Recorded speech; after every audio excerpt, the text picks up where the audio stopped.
Imekuwaje mpaka watu wameingia kwenye seko hili? Kama kweli wanajuana. Kwa huyo mwingine mimi nilikutana naye kwenye mazingira ya kimatatizo tu. Alipata ugonjwa wa kuanguka ndo nikamsaidia.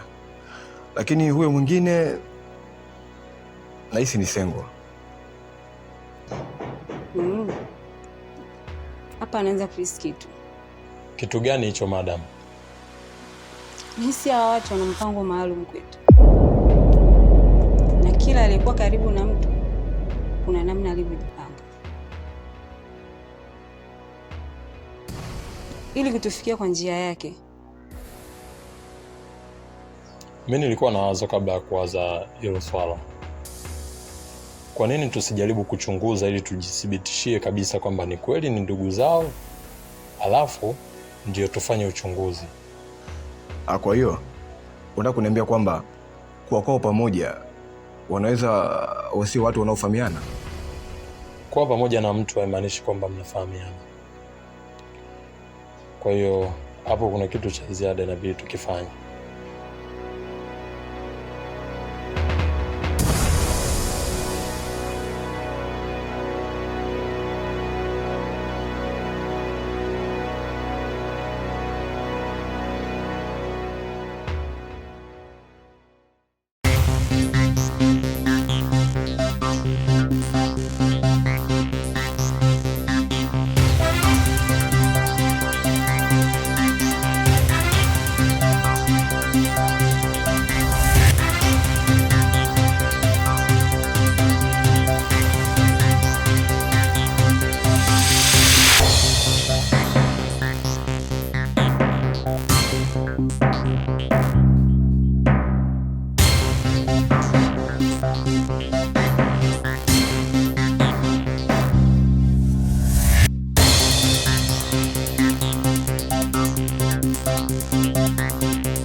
Kanye.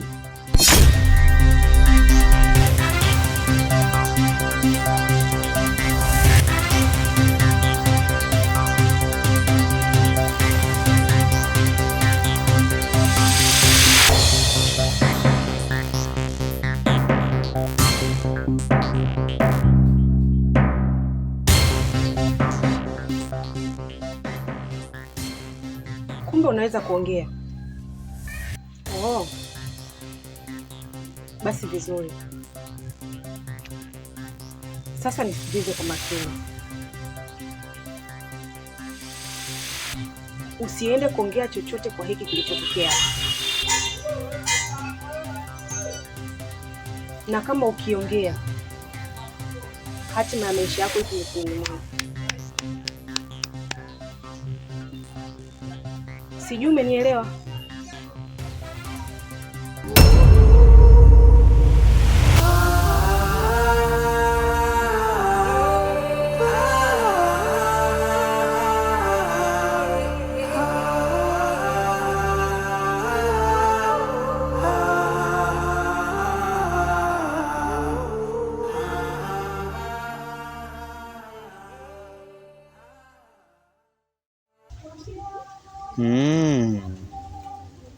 Ndio yeye.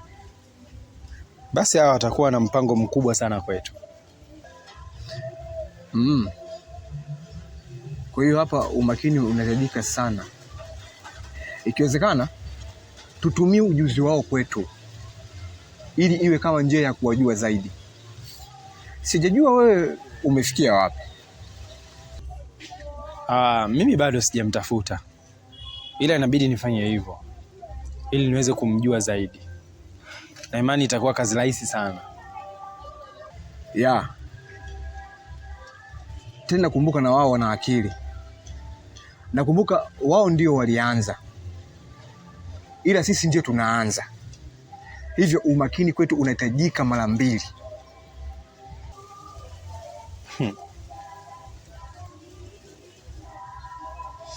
Mpaka hapa tulipofikia washaonyesha udhaifu kwetu.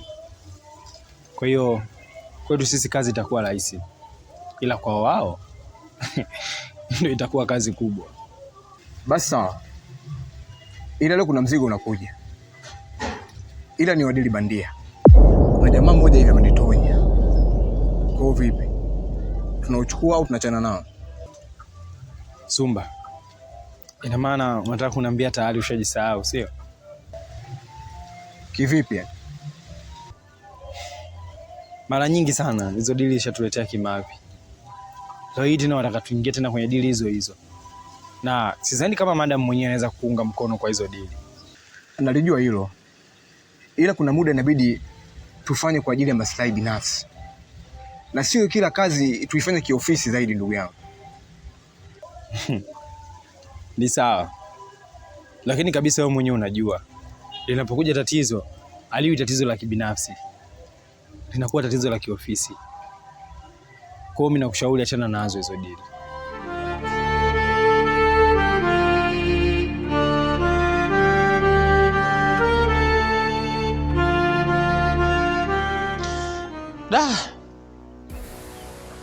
Una uhakika kabisa kwamba ni yeye ndo kaongea? Ndiyo, na sio kwamba nimeambiwa. Nilikuwa namfuatilia mwenyewe, lakini alinishtukia na kujibanza sehemu. Lakini nilipotokea tu akaniuliza swali, unataka nini?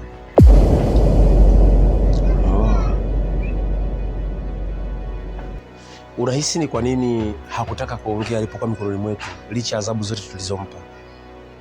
Nahisi ni kwa uzoefu wake wa kazi na kuwa na maagano nadhani. Lakini kama tungemtumia muda wa kutosha na kumpa adhabu, basi angesema. Doli, wakati wewe ndo ulisema kwamba tumwachie kimkakati. Ndiyo, lakini nilijua hawezi kuongea kutokana na mazingira yake. Nilijua huwa haongei, lakini sio swala. Okay. Nini ambacho kinaendelea mpaka sasa hivi? Nimebahatika kunasa sauti zao pindi walipokuwa ndani wakiongea. Japo yeye inaonekana alikuwa anaongea kwa ishara. Hivyo alichowaeleza sikuweza kukisikia. Sasa kama yeye hakuweza kuongea, hiyo sauti inaweza kutusaidia chochote kweli? Ndiyo, walau inatoa picha ya mazingira ya kazi zao. Basi sawa, naomba ulifanyie kazi afu kisha utatupa mrejesho. Sawa mkuu.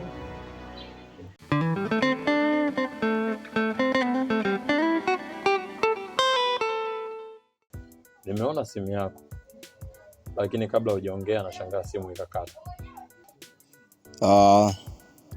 Simu yangu ilisha chaji. Alafu toka jana umeme ulikuwa umekatika. Ila umefanya cha maana sana kuamua kuja. Kuna jipya? Sina jipya. Ila kuna deals hapa. Nataka tuifanye nje ya ofisi. Dili gani hilo? Alafu kwa nini tulifanya nje ya ofisi? Kuna deal bandia hapa. Kuna jamaa amenitonya. Na hiyo deal iko vizuri, yani imenona. Ndio maana sitaki ipitie ofisini. Kwa kuwa madam alishakataga deal kama hizo.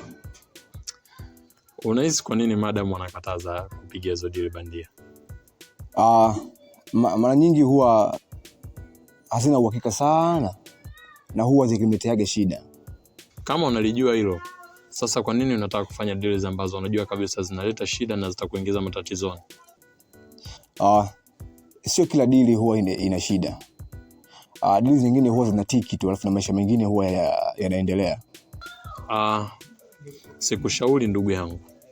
Sikushauri kabisa kufanya deals ambazo uhakika wa kutoboa ni mdogo. Cha muhimu ni kwamba tujitahidi kuwa na subira. Halafu pia tujitahidi kuridhika. Kwa sababu mara nyingi huwa wanaoingia kwenye matatizo ni wale ambao wanaendeshwa na tamaa.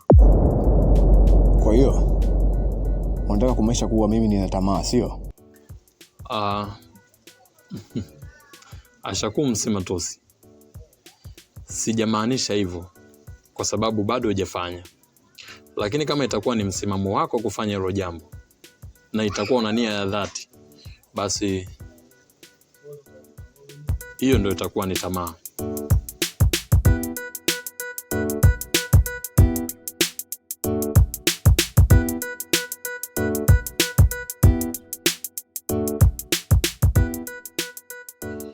Zumba ameanza kunipa mashaka sana juu ya kazi yetu. Na sidhani kama tunaweza tukadumu naye. Kwa nini unasema hivyo? Leo alinipigia simu na nikaenda kuongea naye. Lakini vitu alivyoviongea ndio vinanipa mashaka. Kipi hiko? Na kwa nini uwe na mashaka juu yake? Wakati hata siku moja hajawahi kwenda tofauti na sisi. Ni kweli, lakini tambua kwa kila binadamu anabadilika pale anapoamua. Kwa sababu hakuna binadamu aliozaliwa mbaya au msaliti. Shida ni nini hasa Zungu? Mpaka unaamua kumwazia hayo yote Zumba? Kipi alichokifanya? Mwasi, kuna jamangu mmoja hivi anatafuta mwanamke wa kufanya naye kazi. Na ninavyokuona, wewe unaweza kuifanya hiyo kazi. Au wewe muda wako upoje? Kiukweli nashukuru sana. Sikuwahi kufikiria kama ni mwanaume wa namna hiyo. Na pia nafikiria, umewaza nini hadi kuona nastahili kutafutiwa hii kazi? Ni kweli. Nimefanya hivyo kwa sababu aliyekuwa anahitajika ni mwanamke. Na wewe kwa jinsi ulivyo, sifa zinakubeba. Kwa nini? Hiyo kazi anahitajika mwanamke ambaye anajiamini. Na kwa muonekano wako kabisa yani, unaweza kuifanya hiyo kazi. Mimi muda wangu nao wa kutosha sana. Sana. Lakini bado sijafahamu ni kazi gani hiyo. Kwa hiyo una muda wa kutosha? Basi sawa. Kuna jamaa wangu mmoja hivi anatafuta mdada ambaye anaweza kusafirisha madawa kutoka hapa kuelekea Pakistani. Na mshahara wake ni mnono kabisa yani. Mshahara wake ni mzuri. Lakini mimi sijawahi kuifanya hiyo kazi. Na ninavyosikia ni hatari sana. Ni kweli. Na kila kazi yenye pesa huwa sio salama kivile. Na kila mtu mwenye pesa huwa anafanya kazi ya hatari sana. Unajua Zumba anataka kurudia ile swala lake la kupiga tena deal bandia. Alafu anakumbuka kabisa namna tulivyoteseka na namna tulivyohaswa mpaka kusimama tena. Kumbe hilo. Ila mimi kwa upande wangu sioni kama ana shida.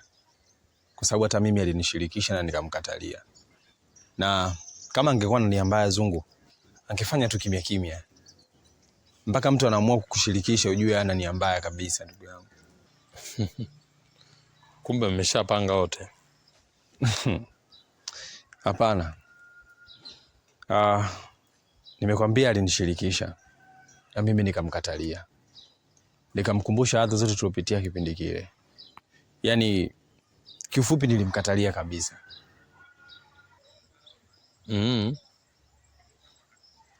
Ya.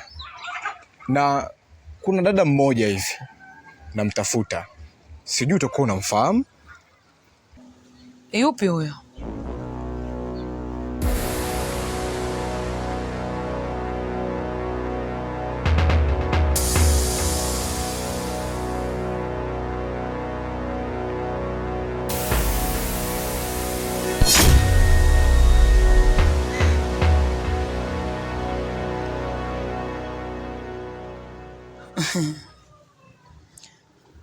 Hapana, simfahamu.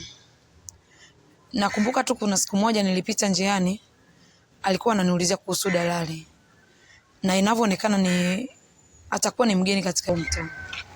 Kwa hiyo unataka kuniambia kuwa ulionana naye siku moja tu na hukumuona tena? Ya, kiukweli sijawahi kumuona zaidi ya siku moja. Vipi? Kwani kuna shida? Hapana, ila nilikuwa nina shida naye. Na yeye pia anaonekana anaziweza hizi kazi.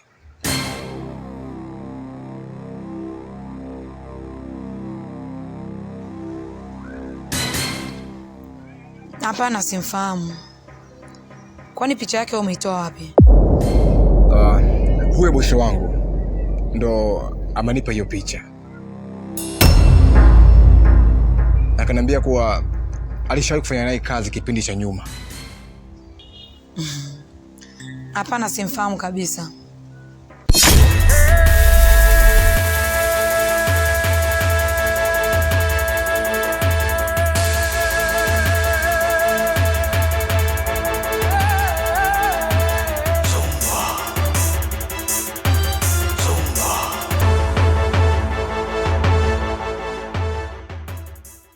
Najat, tunahitajika kuwa makini sana kwenye mpango wetu, la si hivyo tutafeli. Kwa nini? Tulipokutana pale kuzungumza, Zumba alituona. Umejuaje kama alituona? Ameniambia yeye mwenyewe. Nahisi kutakuwa kuna mpango unaopanga juu yetu, na hii yote ni kwa sababu alituona mimi na wewe. Kwa hiyo nini kifanyike? Kwanza unatakiwa usiingie kwenye mpango wowote ule ambao utakushirikisha, kwa sababu yupo mbioni na kutafutia kazi, na huu utakuwa ni mtego wao ili kuwarahisishia kazi yao na mpango wao dhidi yetu. Sawa, nimekuelewa. Basi hizi taarifa Kakoso inapaswa azipate mapema sana ili ajue nini kinatakiwa kufuata. Ni sawa, ni wazo zuri.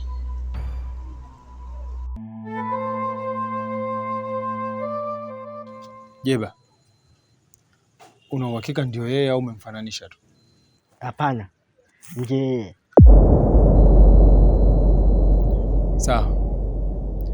Unatakiwa makini sana kuanzia sasa, hasa unapokuwa barabarani, na pia hata hapa nyumbani kwako umakini unatakiwa uongezeke maradufu.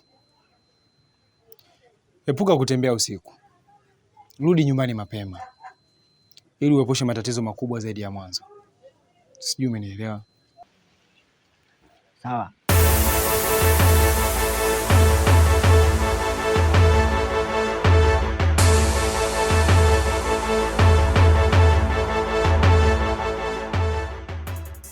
Sijakuita hapa kwa ajili ya kulialia. Maana naona nimekubembeleza sana juu ya kuwa na mimi, lakini umekuwa jeuri kwa sababu ya yule mwanamke nilokukuta naye. Mbona mashairi mengi? Alafu unasahau kuwa wapi ulipoanzia. Upo wapi? Na nini lengo lako hasa? Nahitaji kujua na unithibitishie kwa mdomo wako. Baada ya hapo, jibu utakalonipa ndilo nitaloishi nalo. Ni kweli unitaki tena? Kama kupokea taarifa ukiwa peke yako unahisi kwamba unashindwa kunielewa, nikushauri tu jambo moja. Embo mwite baba yako, nikukatae mbele yake, ili siku ukisahau kwa nini nimesema, umfuate baba yako, umuulize, atakukumbusha kwa mimi nilisema nini. Sijui unielewa? Oh. Basi vizuri, lakini jua nyuma ya mwanaume aliyoharibikiwa kuna mwanamke katili na aliyofanywa kuwa katili. Muda utaongea tu. Hebu acha soga zako za kitoto. Narudia tena, acha kufosi mambo, na ukiendelea kutaka kuwa na mimi, huenda kuna siku ukaja kujuta.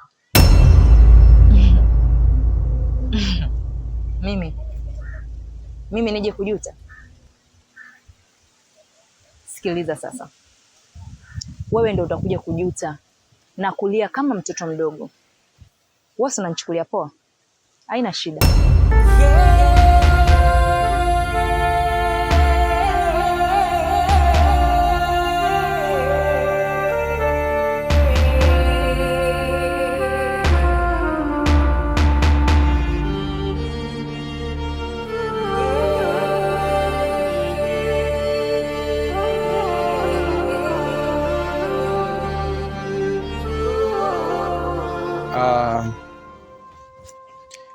Kwanza nishukuru kwa kuitikia wito wangu.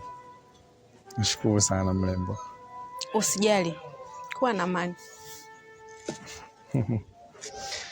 Nilikuwa na mambo mawili muhimu sana.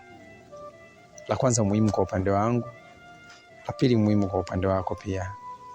Ukijumlisha ni muhimu pande zote mbili. Mambo gani hayo? Na kwa nini uyagawe katika mafungu mawili?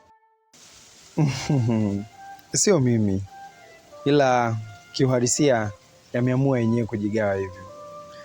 Ila jambo la kwanza, nilikuwa nahitaji kurudi katika mahusiano.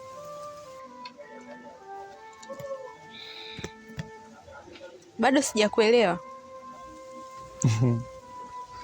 Usijali, utanielewa mrembo. Unajua, nimekaa muda mrefu sana bila kuwa na mahusiano.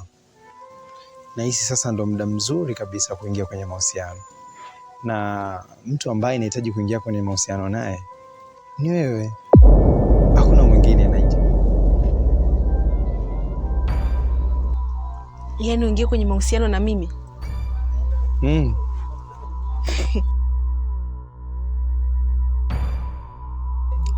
Kitu gani haswa kimekuvutia kutoka kwangu? Hakuna chochote nilichokiona kwako zaidi tu ya mimi kuwa na hisia na wewe. Unajua, hakuna kitu kizuri kwenye mahusiano kama kusukumwa na hisia kuliko ni kusukumwa na kitu. Labda niseme nimekupendea, labda una vidole vizuri, vikiondoka nitakupendea nini tena?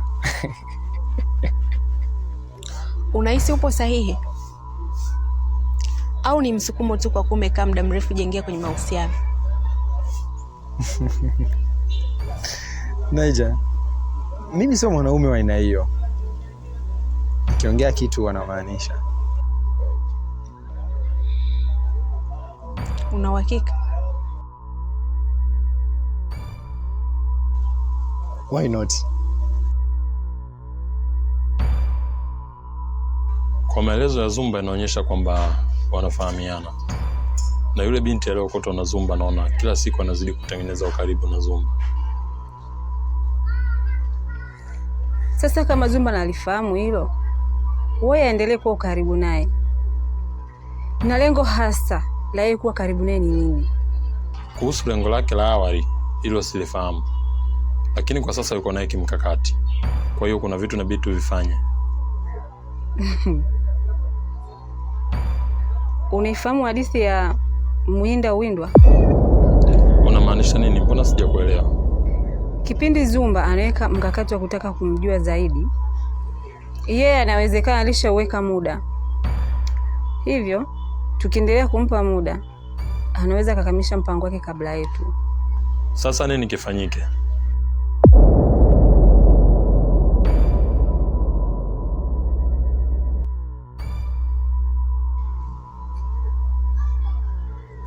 Vipi? Unadondoa zote kuhusu yule binti? Ndiyo. Hausiki. Na wala hafahamiani naye kabisa.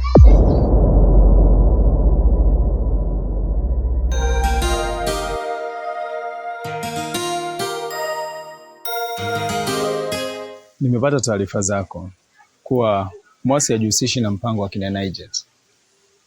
Vipi alivyomteka Jeba na alivyoingia kwenye mfumo? Ndiyo, Mwasi hajihusishi nao kabisa wale watu. Yaani inamaanisha kuwa hajuani nao. Zumba, uko serious kweli? Kwa nini? Yaani unasemaje kwamba hajuani nao? Aliyakuwa wamekutwa wamesimama pamoja na simama yao ni ya mashaka kabisa. Inaonekana kuna mpango alikuwa anapanga. Wewe sasa hivi unaniambiaje kwamba hawajuani? Hapana, haipo kama unavyowaza wewe. Mimi nimekaa naye, nimezungumza naye, na kwa maelezo alionipa, yani wale watu hajuani nao. Zumba, mbona unapenda sana kuzunguka mazungumzo? Hebu eleza, amekwambia nini? Yeye anadai kwamba alikutana na huyo Nijet ambaye hata jina hamjui. Alikuwa anamuulizia kama anaweza kupata madalali ili kuweza kupata chumba. Na inavyoonekana, yani wale watu ni wageni kabisa kwenye huu mji. Inaonekana unamwamini sana Mwasi, sio? Sina maana hiyo, ila hayo ndio maelezo aliyonipatia. Sasa kama una mtazamo mwingine, unaweza kuusema ili tufanyie kazi.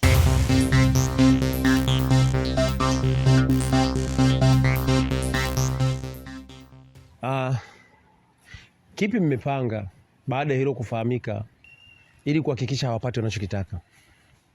Mimi na Naija tayari tumeshakubaliana na tutapumzika kuonana kwa mara, na kama ikitokea ni kuonana basi kwa mkakati maalum. Oh, nzuri hiyo. Na kwa sasa hali jinsi ilivyo, kuna lazima wa kuhakikisha ile jambo tunalikamilisha mapema. Tofauti na hivyo tutafeli. Yeah, ni kweli bosi. Na mimi nimeliona hilo. Na imani muda sio mrefu kila kitu kitakaa sawa. Basi sawa. Acha tuone jinsi itakavyokuwa.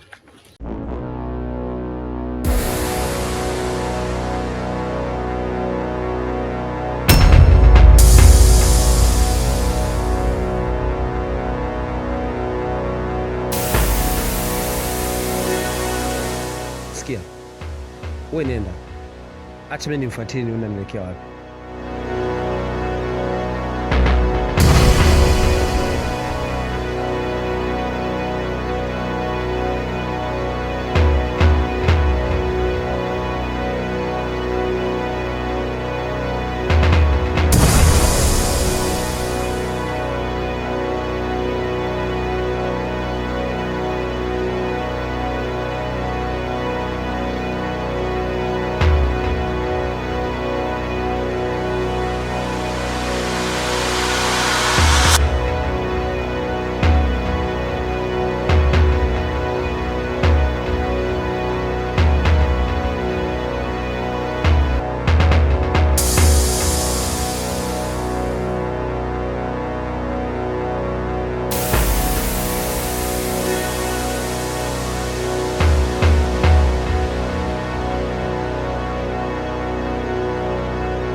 Kwa maelezo ya Jeba, aliyemteka ndo yule yule.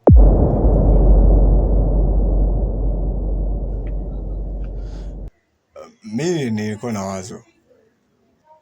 Lipi hilo? Kwa nini tusimfanyie mpango Jeba pale tukamhamisha ili kupunguza hii hadha ya kufuatiliwa kila wakati?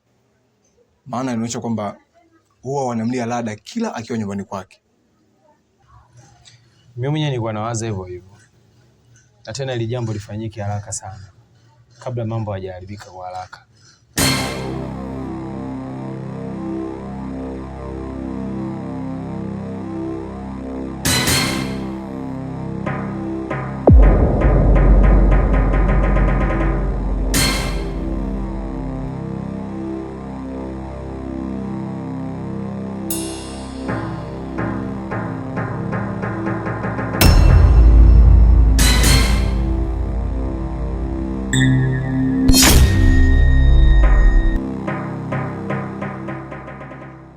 Umefanya nini hapa?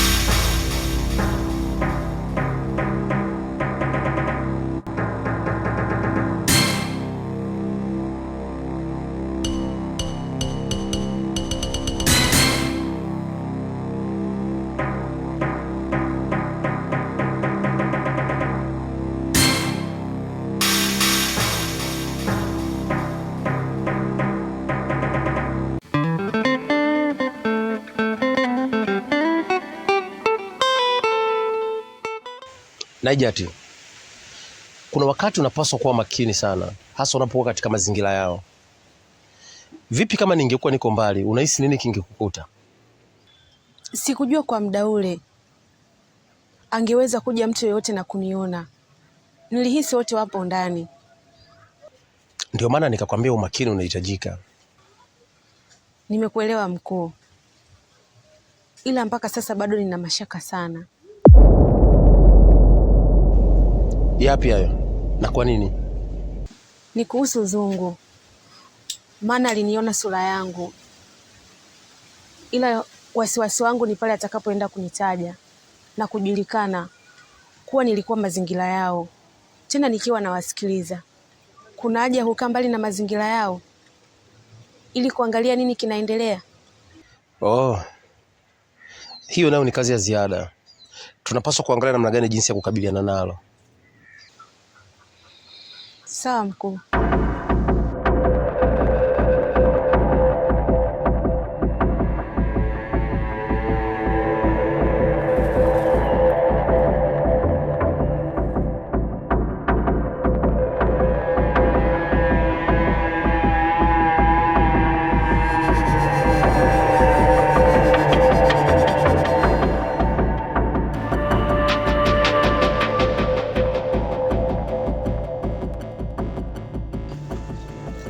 Kwenye hili linanipa picha kamili kwamba kuna watu wanatufuatilia kwa ukaribu sana, na kuna mtu wetu wa karibu ndiye anahusika kuuza mipango kazi. Kwa nini unasema hivyo? Au unakuonyesha kuwa kuna mtu haumwamini na unamtilia mashaka? Hapana, sina maana kwamba kuna mtu simwamini au unamtilia mashaka, lakini kwenye mzunguko wetu kuna mtu kabisa anahusika na hili. Inaweza kuwa hivyo, ila shida tunawezaje kumjua muuza ramani wakati kila mmoja wetu ameonyesha kuguswa na hili? Njia ni moja tu ya kumjua, na imani ishafikia mwisho, kwa kuwa kila tunachokifanya kujulikana. Ukiwa na maana ya kwamba Zumba kutekwa kwa Jeba na ile ambalo limemkuta Zungu, wewe alikupi picha kamili kwamba kuna mtu wetu wa karibu anatoa data zetu? Hilo nililihisi muda tu, ila narudia, tutamjuaje mtu aliyehusika na hili? Tutatumia njia gani kumjua? Maana mwanzo nilikuwa na mwisi Zungu, na Zungu huyo huyo ndo amekutwa na hilo tatizo. Sasa hapo tafsiri yake kwamba Zungu hahusiki na hilo. Je, ni nani yuko nyuma ya huu mchezo? Mimi na imani Zungu akipata fahamu atakuwa na la kuongea. Mimi sidhani kama hili ni shambulio la kutokumuona mshambuliaji. Bila shaka.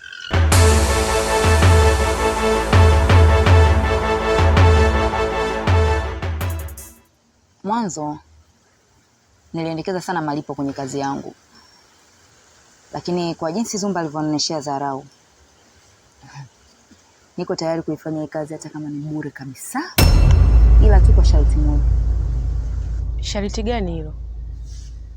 Na kwa nini sasa hivi umeamua kufanya kazi bila malipo? Nilimpenda sana Zumba, tena sana. Na kama mwanamke nikisema napenda, nadhani unanielewa. lakini amenionyesha dharau kubwa sana. Ameniona kama namuona mwanaume special sana. Nataka nimfundishe adabu.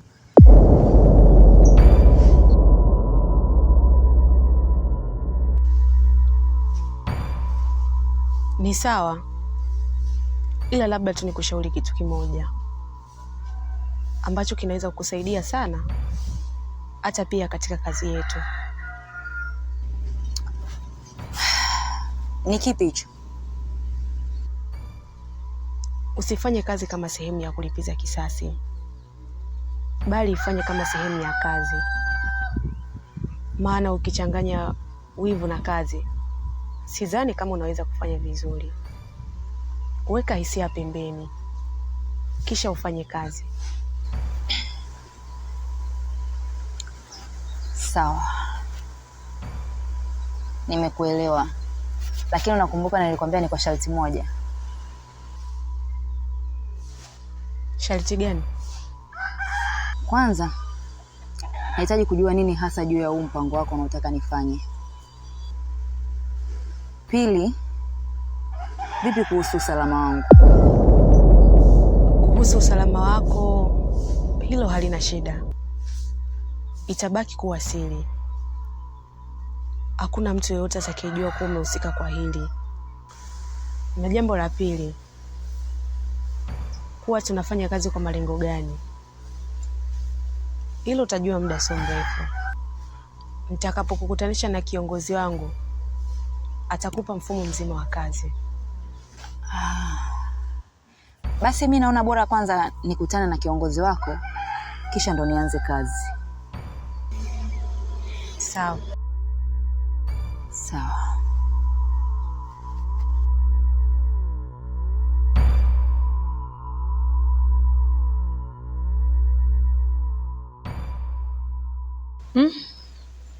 Nahisi kama kuna ugumu kwenye upande wa kazi yetu, hususan kwa upande wa Najat.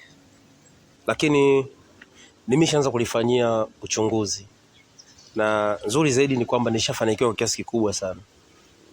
Kipi ambacho umefanya kwa Najat ambacho kitamweka kuwa huru?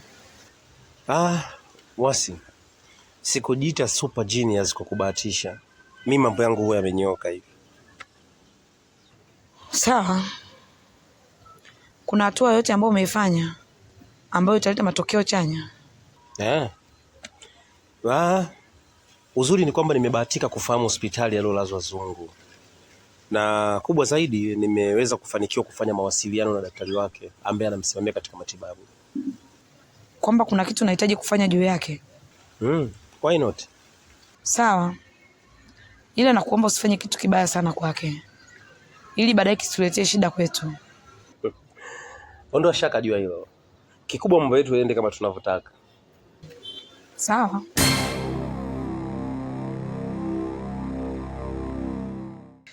Vipi? Mbona kama haupo sawa? Shida nini?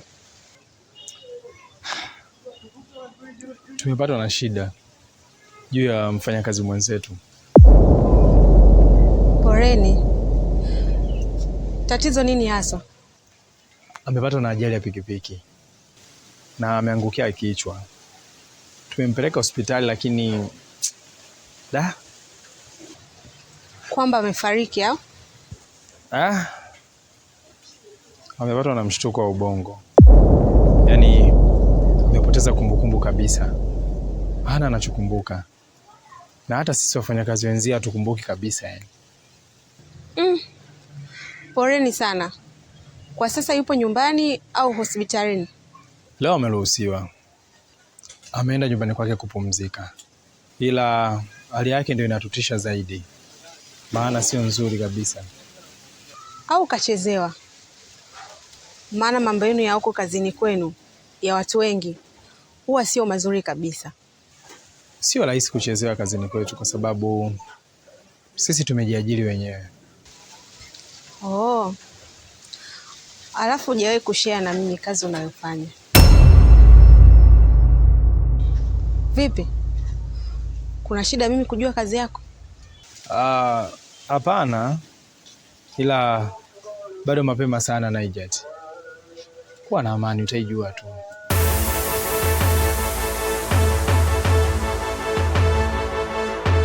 Simba lama simba sengo, simba lama simba sengo.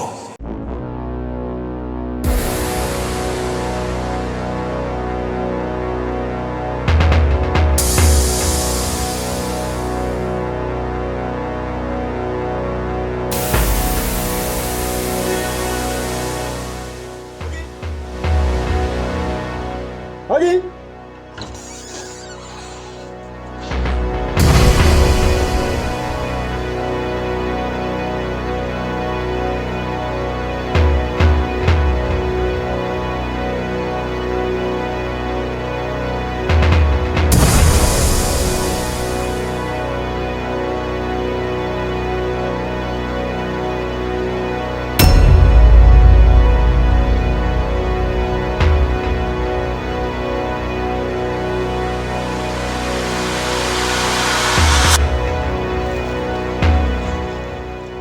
Kuna maagizo yoyote wamekupa baada ya kukupa mzigo?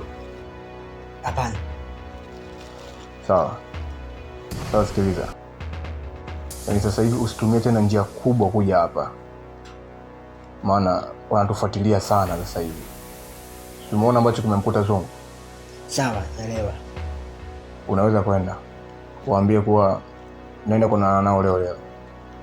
Sawa.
Halo. Ndio nimefika na nimekuta mlango umefungwa. Vipi, ni uvunje mlango? Okay, sawa. Ngoja niingie ndani nikamilishe mpango haraka kabla hajarudi. Naweza nikamuwahi.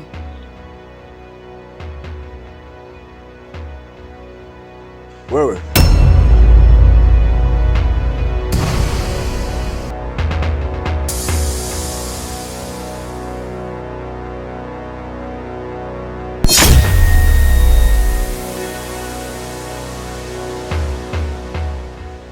kwa hiyo kuwa karibu na mimi, lengo lako ni kuja kunipeleleza, sio? Hapana. Nimeona nije kukusalimia. Unisalimia, sio? Ndiyo. Au nimefanya vibaya kuja kwako bila taarifa? Na huyo ulikuwa unaongea naye kwenye simu kwamba mimi sipo na unataka kuvunja mlango wangu ili kufanya nini?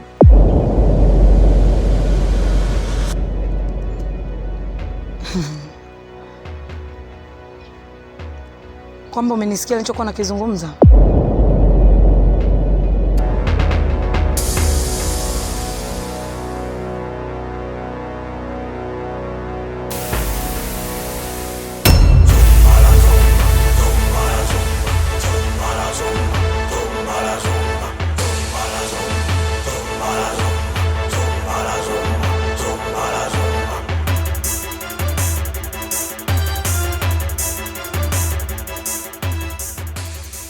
Kwenye maisha yangu nikijua yoyote aliyekuwa karibu na mimi ni msaliti, adhabu yake huwa ni kifo, hata kama akiwa mama yangu.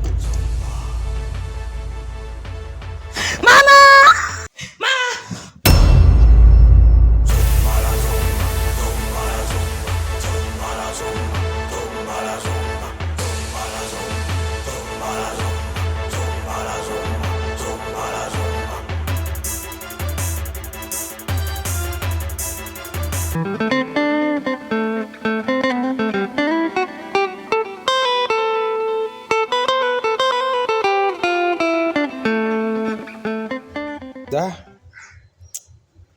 Hii imeshakuwa tatizo, maana daktari amedai kwamba ubongo wake umetikisika na pale alipo kumbuki chochote kile. Nini tunatakiwa kufanya kwa sasa kutokana na hiyo hali yake? Kwa sasa mimi naona hatuna cha kufanya zaidi ya kusubiria tu hali yake ikae sawa, na hiyo sio kazi yetu, ni kazi ya madaktari. Unahisi ni nani ambaye atakuwa amehusika na hili shambulio na kumpiga na kitu kizito kichwani? Unajua sio rahisi hivyo kugundua kwa sasa. Labda Zungu angekuwa hajaathirika sana, yeye ndo angeweza kutupa majibu sahihi. Unajua mimi nakaa nafikiria, najaribu kuwaza mazingira ya tukio jinsi lilivyotokea. Yaani mtu anakuja kupigwa kazini kwetu.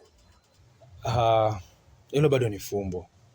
Na unajua mwanzo nilidhani kabisa wale watakuwa ni mapolisi, ila sijui kama wanaweza kuwa mapolisi hao wanaotufuatilia. Una maana gani kusema hivyo?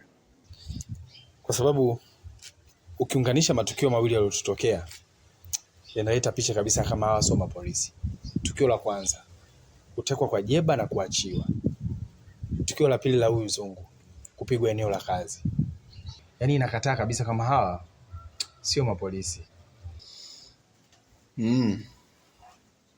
Ila kama unakumbuka nilishasema mwanzo, ile sehemu tuame, maana imekuwa sio salama kwa sasa kwetu.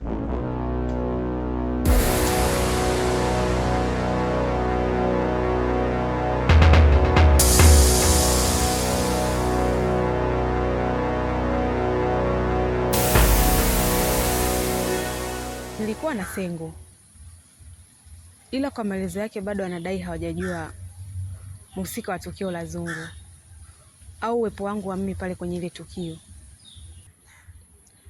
Kwa nini unasema hivyo? Mpaka sasa Zungu kashatolewa hospitalini na pia akapoteza ufahamu. Hivyo data kamili kuwa nani alimuona au kumshambulia hajaweza kutoa. Na pili, mpaka Sengo kathibitisha mpaka sasa bado hajamjua mhusika. Hiyo ni nzuri. Itatufanya tufanye kazi yetu kwa amani na uhuru. Na vipi kuhusu mwanamke wa Zumba? Una taarifa yake yoyote? Kadai leo anaifanyia kazi, na jioni nitaonana naye kwa ajili ya backup. Vizuri. Na Kakoso kuna mpango anaoandaa mzuri kwa ajili yetu, na imani tutafanya kazi kwa ufasaha na amani na utulivu. Sawa, ila kuna umuhimu wa kupunguza mimi na wewe kuonana mara kwa mara, ili hawa watu kupunguza mashaka mimi na wewe. Ni kweli, hata mimi naliona hilo. Na hata hivyo, hivi juzi nimeota ndoto mbaya sana kunihusu mimi na Zumba. Ipi? Niliota nikiwa nampeleleza nyumbani kwake. Ghafla alininua gongo na kutaka kuniua. Au utakuwa na wasiwasi sana? Labda itakuwa hivyo. Basi sawa, tusipoteze sana muda, maana hawapasi kutuona mara kwa mara. Sawa.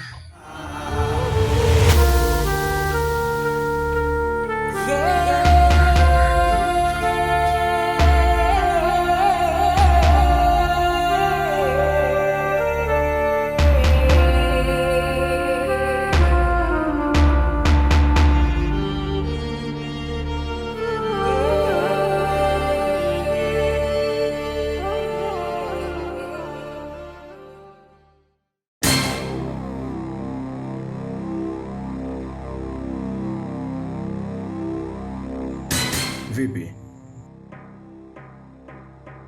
Safi. Mbona upatikani kwenye simu? Nilipata changamoto ya chaji. Umeme toka jana kulikuwa hakuna. Vipi, kuna kipya? Kuna sehemu tunatakiwa kwenda sasa hivi. Sijui tunaondoka au unaenda kujiandaa. Nigi muda kidogo. Nakuja.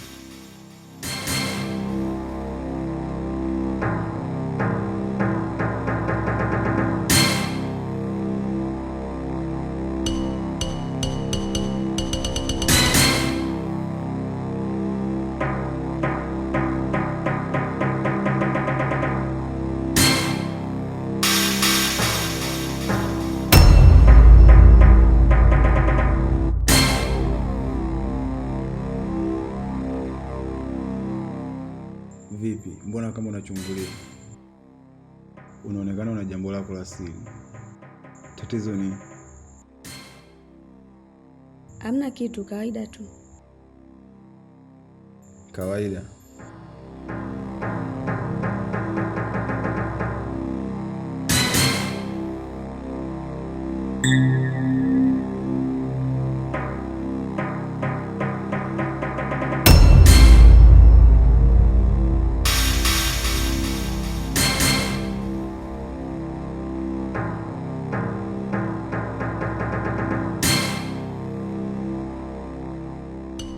Vipi, mbona umeshikana mikono na kuletana hapa? Nimemkuta akichungulia huko nyuma kwenye dirisha, kana kwamba ni mtu aliyekuwa anapeleleza hivi. Achana naye huyo. Hana chochote kile anachokipeleleza. Ni wivu wake tu unaomsumbua, maana akishaonaga wanawake hapa nyumbani kwangu anakuwa kama anawashwa vile.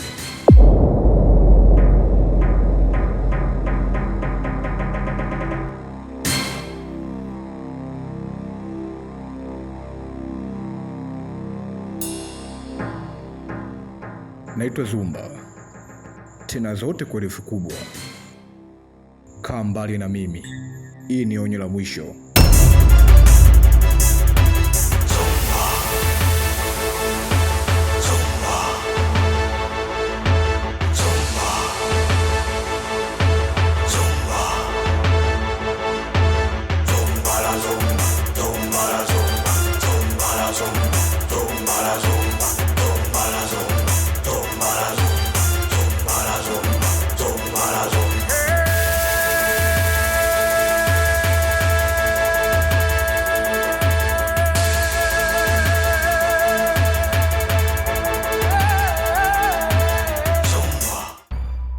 Jeba, najua unaweza kunichukulia kwamba mimi ni mtu mbaya au vyovyote kwa namna utakavyonichukua kutokana na kilichotokea siku ile, lakini mimi sipo hivyo. Kuna kazi nahitaji nikupe, sio kwa ugomvi. Lakini ipi hiyo?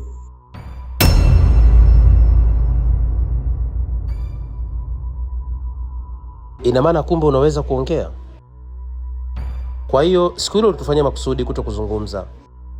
Okay, fine, sio kesi. Mimi kuna kazi nahitaji nikupe, na kama utaifanya kwa kukamilisha vizuri, basi nitakupa shilingi 1,000,000. Kazi ipi hiyo? Nadhani unaifahamu kazi wanayofanya ndugu zako, yaani Sengo pamoja na Zumba. Kuna taarifa za umuhimu sana nahitaji unipe kutoka kwao, na kama zitakuwa ni za uhakika, basi nitakupa shilingi 1,000,000. Na hakuna atakayejua kwamba wewe ndio umeniambia.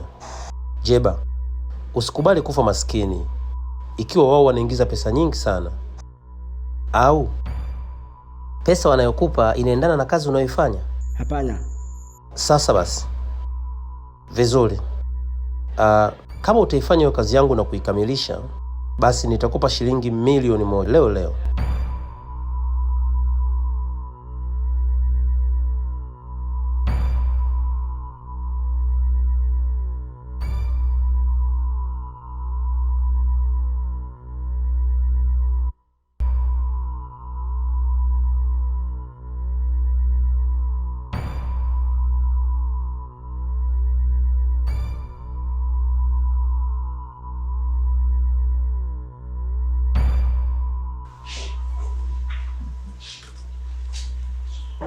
Zumba,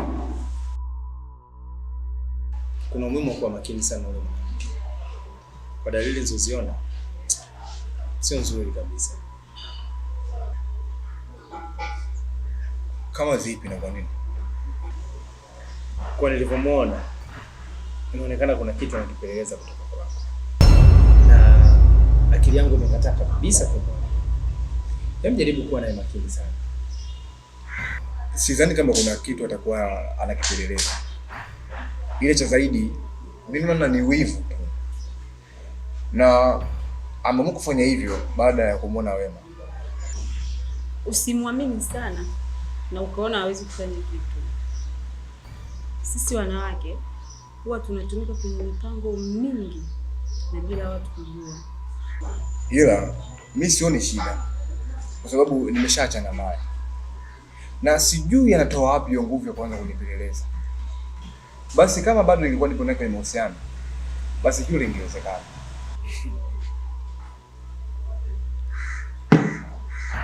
Mtu kupeleleza sio lazima awe karibu na wewe. Na kumbuka yule ashaikuwa demu. Kwa hiyo huenda kuna vitu vingi anajua sana kuhusu wewe. Basi na wewe mwenyewe kujua. Na ndio maana nakwambia jaribu kuwa na makini sana. Kwa hiyo nini kifanyike? Mimi sidhani kama kuna cha ziada zaidi ya hicho. Ya kuwa makini. Mimi nilikuwa na wazo.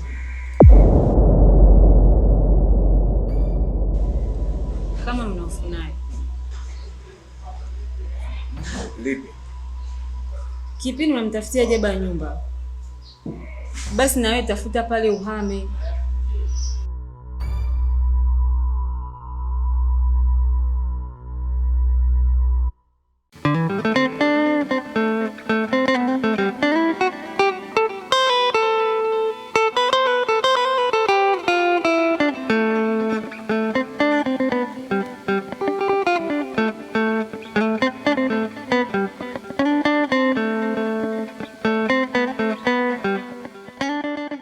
Unajua sikuwahi kujua kwamba wewe ni mtopoa kiasi hicho. Lakini pia niwie radhi kwa kile kilichotokea siku ile. Hana shida. Bye sawa. Nafikiri namba yangu unayo. Kwa jambo lolote lile tupeane taarifa. Lakini pia kuna issue nitakushirikisha. Itakuwa kwa malipo mengine. Poa. Basi fresh.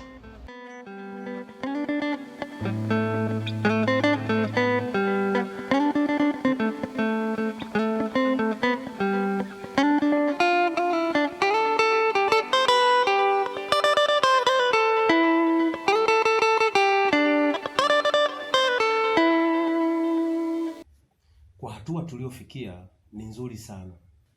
Japo kuna kitu kimenishangaza sana leo.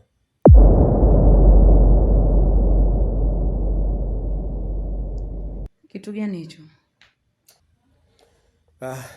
Huwezi amini. Kumbe kweli Jeba anaongea. Leo nimebahatika kukaa naye zaidi ya masaa mawili. Na amenieleza vitu vingi sana. Amenieleza mifumo yote wanayoitumia. Kuanzia namna wanavyofanya biashara, wanapotoa mizigo, na wanapohifadhi kabla ya kufanya biashara. Hiyo nzuri. Na kazi itakuwa rahisi sana. Plani yako ni ipi mpaka hapo ulipofikia?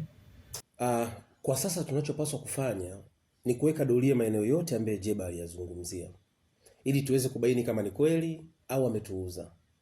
Na kama tukijua ni kweli, basi ndio itakuwa rahisi kukamilisha mpango wetu. Lakini huyo mtu unayemzungumzia, kumbuka alipewa adhabu kali sana, lakini aligoma kuzungumza. Na unaamini vipi kuhusu maneno yake? Japo sio kwa asilimia zote. Na ndio maana nikasema tunapaswa kuweka doria sehemu zote ambazo alizozizungumzia. Japokuwa kuna kitu kimekuwa cha tofauti kidogo. Unajua mwanzo tulitumia adhabu, lakini sasa hivi nimetumia pesa. Kwanza tunapaswa kuwa na mambo yote mawili kichwani. Moja ni kuamini zile taarifa alizotoa huenda zikawa za kweli. Na pili ni kuto kuliamini moja kwa moja, na badala yake ni kulifanyia uchunguzi kwa tahadhari. Kwa nini kwa tahadhari?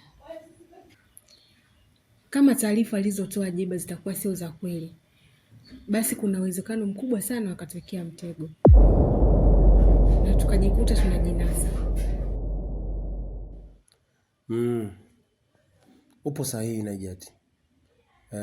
Kwa mantiki hiyo tuna kila sababu ya kuweza kuwa makini na kuhakikisha kwamba hatuingii kwenye mtego kama watakuwa wameplani hivi.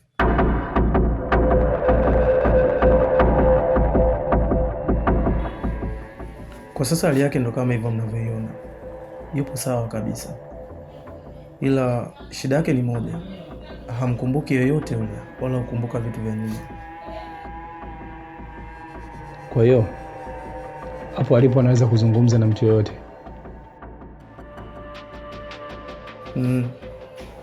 Na hata hivi tunavyoongea mimi na nyinyi anawasikia.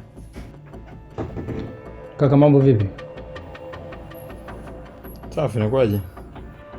Fresh. Kwanza niseme pole na maswaibu uliyopata. Vipi, unaendeleaje? Alhamdulillah, namshukuru Mwenyezi Mungu. Vipi, unanikumbuka?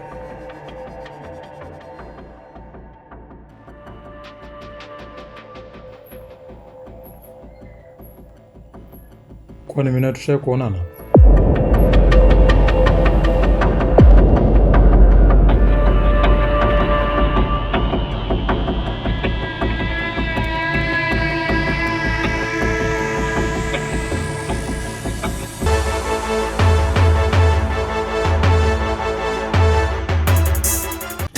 Unajua hii hali ya Zungu mimi inanipa mashaka kabisa.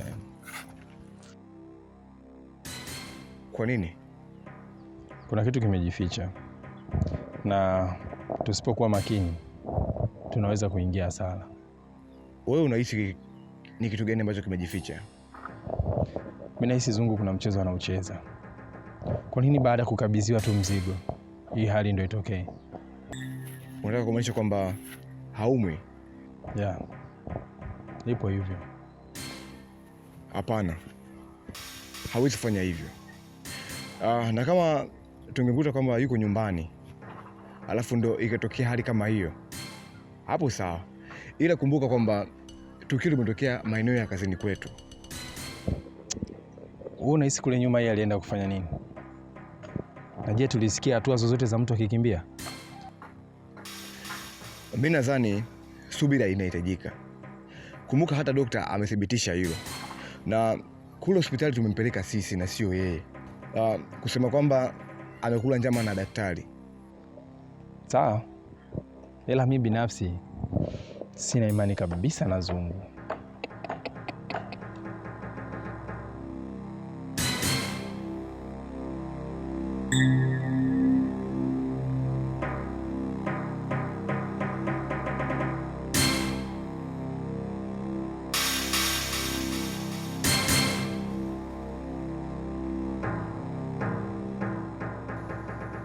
Mwasi, zoezi letu limeenda vizuri sana.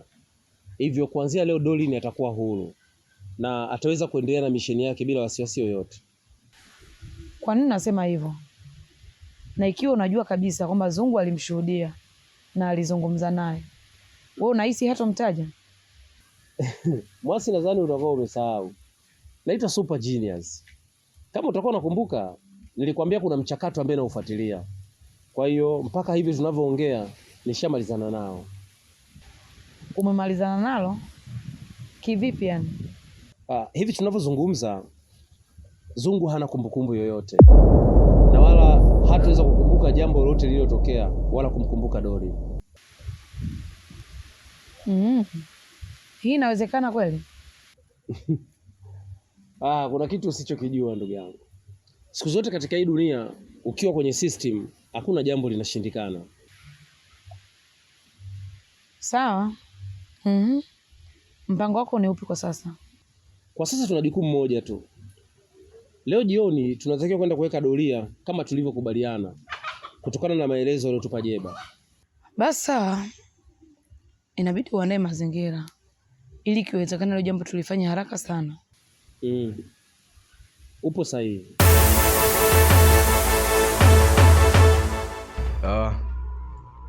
Mpaka sasa hivi Zungu hana anachokikumbuka. Ameshinda kumtambua Sengo wala mimi. Hivyo inavyoonekana kwamba ana matatizo kwenye ubongo. Una uhakika kwamba hiyo hali ni kweli anayo? Au ni mchezo anataka kutuzidi akili? Sina uhakika na hiyo hali halisi. Hata daktari ambaye tulimpeleka na akampa huduma alithibitisha hivyo. Kama kweli hiyo hali itakuwa ni ya kudumu, kuna uwezekano mkubwa kupata hasara. Maana mara ya mwisho kuna mzigo nimempa, mpaka leo sina taarifa nao. Hilo hata Sengo alisema pia. Sasa au kuna namna ya kuzungumza na ndugu zake? Hilo wewe unalionaje? Unawezaje kuuliza ndugu? Huenda hata wajui Zungu anafanya shughuli gani. Sasa nini kifanyike kwa sasa? Acha tumpe muda, tuone kama kutakuwa na mabadiliko.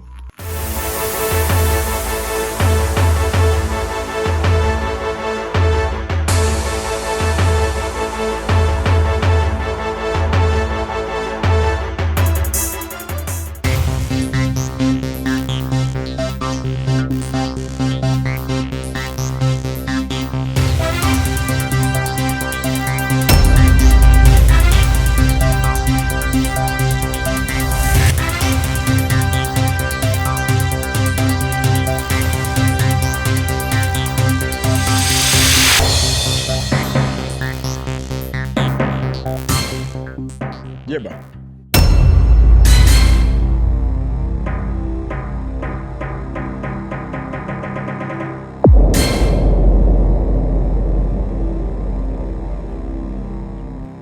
Mbona kama kuna kitu unakipeleleza hivi? Ushageuka sio? Hapana.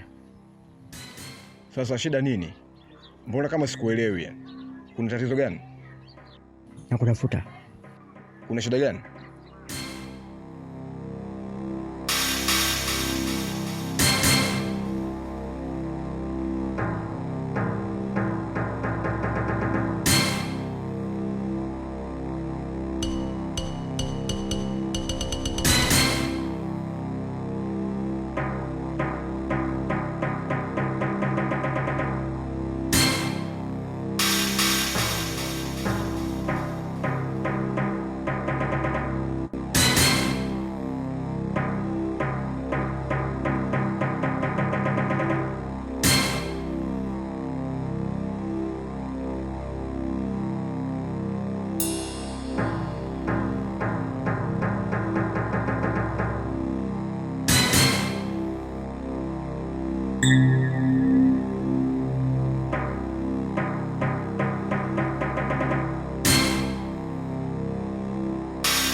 Wewe ulijuaje kama kuna watu wanataka kuja kuchunguza hapa? Ninasikia. Sawa. Sasa sikiliza. Hili ambalo tumelifanya hapa hatakiwi kujua mtu yoyote yule. Na huu mzigo naenda kuweka nyumbani kwangu. Alafu baadaye tutajua nini tutawajibu. Sawa. Makoto je? Usijali. Kila kitu kitakwenda sawa. Lakini ni baadaye sana, baada ya kukubali kile ambacho tumewaambia. Sawa.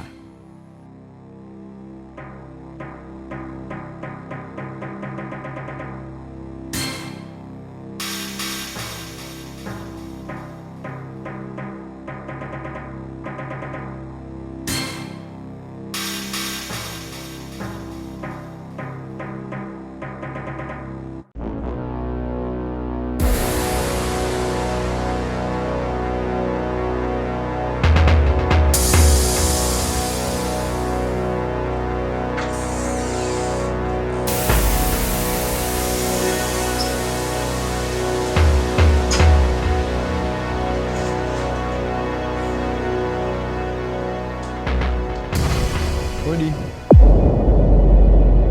Odi. Odi. Odi.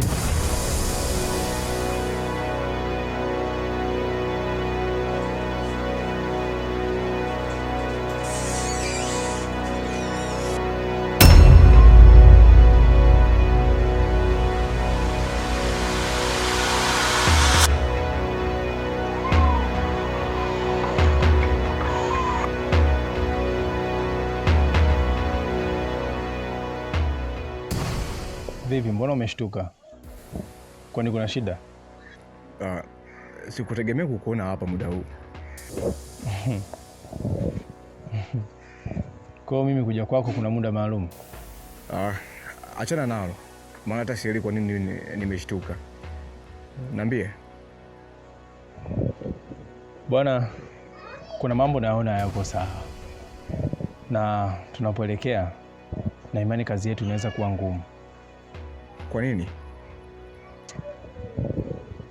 Kwa upande wangu, kadri siku zinavyozidi kwenda, nazidi kupoteza imani juu ya watu naofanya nao kazi. Na hasa ukizingatia hili jambo lililomtokea Zungu. Yaani kwangu. Kwa hiyo, nini fikra zako kwa sasa? Mimi mawazo yangu, tukahamisha ule mzigo kule ulipo. Maana nahisi sio sehemu salama kabisa. Na ukizingatia kuna watu wanaotupeleleza. Hakuna anayejua watamtumia nani ili kukamilisha misheni yao. Ni sawa. Na baada ya hapo nini kinafuata? Baada ya kuhamisha ule mzigo kule na kuwa mikononi mwetu, tugawane au uuze kwa bei ya jumla. Kila mmoja achukue chake ili maisha yaendelee. Maana mimi nina mpango wa kuachana hizi kazi kabisa. Upo sahihi. Maana hayo ni mawazo yako. Na inabidi tumfikishie madam ili tujue tunafanyaje. Maana kwa mimi mwenyewe siwezi kuliamua hilo. Sikuwa na maana kwamba uliamua hapa. Hapana. Nimekuja tu kwa ajili ya kushirikisha. Ni sawa.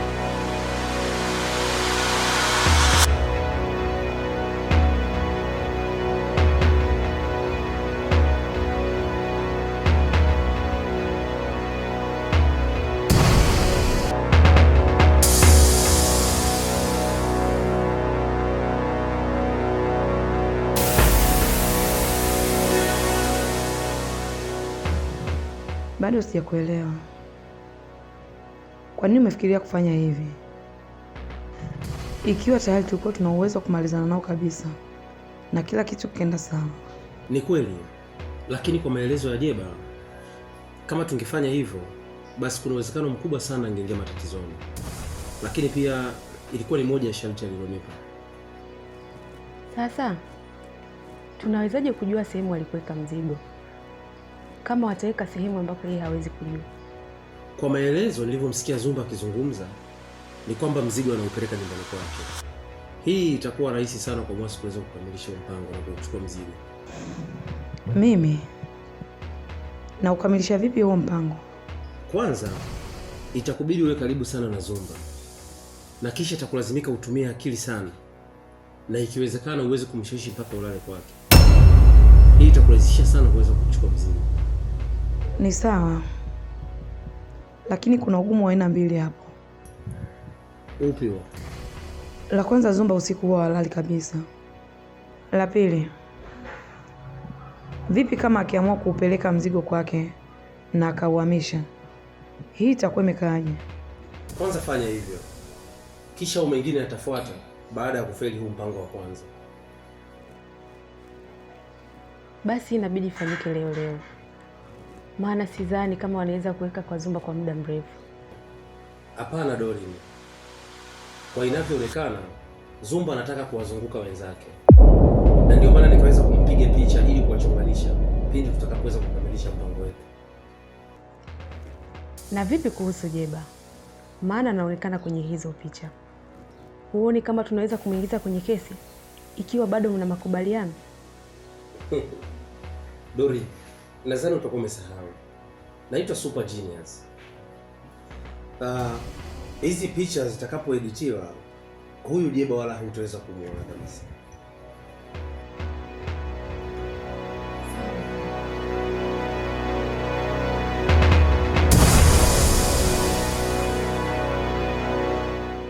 Samani kaka, na mazungumzo na Zungu, naomba utupishe kidogo. Kwamba mimi sipaswi kusikia mazungumzo yenu mnaongea? Mpe nafasi.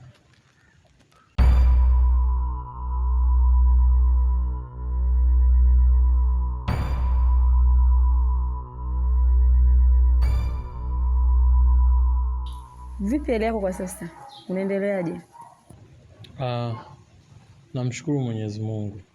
Mwenyezi Mungu ananipambania sana. Kifupi naweza nikasema niko sawa. Unapojiona, hali yako unaweza kuanza kazi? Kazi? Kazi gani hiyo? Ila mimi unanifahamu, labda tuanzie hapo. Hapana, sikufahamu kabisa, na sidhani kama nishawahi kuonana na wewe kabla, au labda unikumbushe. Una rafiki zako wawili wanaitwa Sengo na Zumba, sijui unawakumbuka? Hapana, siwakumbuki. Na hao marafiki zangu wanaonekana ni wa muda mrefu sana au? Hapana, ni jamaa zako, umekuwa ukifanya nao kazi kwa muda sana. Hapana, kwa kweli siwakumbuki.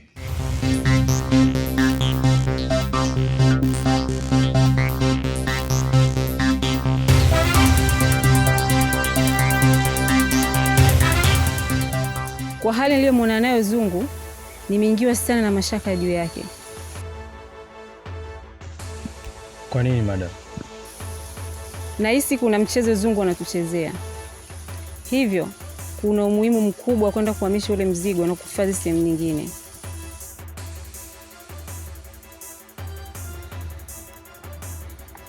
Ni sawa. Hata mimi naunga mkono hilo. Maana hata Sengo alishaitoa hiyo rai. Mimi nadhani ni kwenda kuutoa ule mzigo pale. Na baada ya kuutoa, tufanye utafiti zaidi juu ya kutaka kujua kama Zungu kweli kuna mchezo anaocheza kweli au anaumwa kweli. Yes, upo sahihi. Mimi naona haina hata haja kupoteza muda. Tungeondoka sasa hivi.